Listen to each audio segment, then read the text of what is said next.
ভারতের সংসদ অধিবেশনের শুরুতেই বিরোধ। নতুন সরকার গঠনের পর সোমবার ভারতীয় সংসদের অষ্টাদশ অধিবেশন শুরু হয়। নতুন লোকসভায় কে হবেন স্পিকার তা এখনও স্থির হয়নি।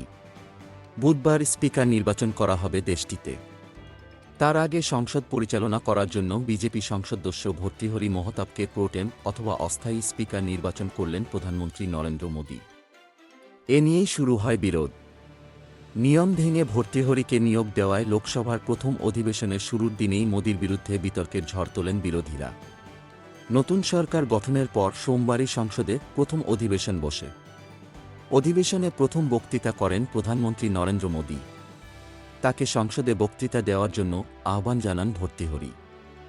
তার তত্ত্বাবধানেই নবনির্বাচিত সংসদ সদস্যরাও শপথবাক্য পাঠ করেন। লোকসভার নবনির্বাচিত সংসদসদস্যদের শপথগ্রহণ পর্ব শেষ হলে লোকসভায় স্পিকার নির্বাচন করা হবে। যতক্ষণ না নতুন স্পিকার নির্বাচিত হচ্ছেন ততক্ষণ ভর্তৃহরি দায়িত্ব সামলাবেন। তবে তার এ নিয়োগ নিয়েই প্রশ্ন তুলেছেন বিরোধীরা।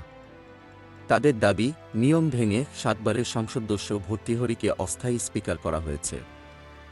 নিয়ম অনুযায়ী সংসদের সবচেয়ে বর্ষীয়ান সংসদসদস্যকেই প্রোটেম স্পিকার করা হয়।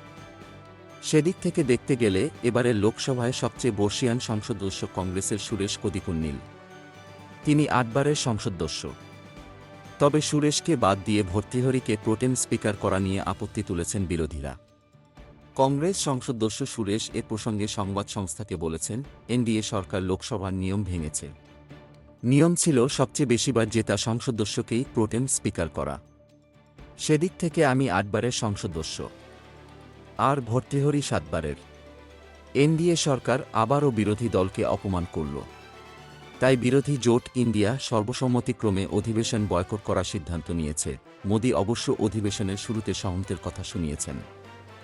সংসদ ভবনের বাইরে সাংবাদিকদের বলেছেন, দেশ চালাতে গিয়ে মতৈক্য দরকার। তাই আমি নিরন্তর চেষ্টা করব সবাইকে সঙ্গে নিয়ে দেশের সেবা করতে। আমি সবার আশা আকাঙ্ক্ষাকে পূর্ণ করব।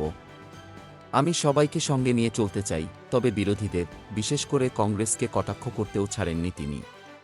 বিরোধীদের উদ্দেশ্যে তিনি বলেছেন, মানুষ দায়িত্বশীল বিরোধী পক্ষ চায়।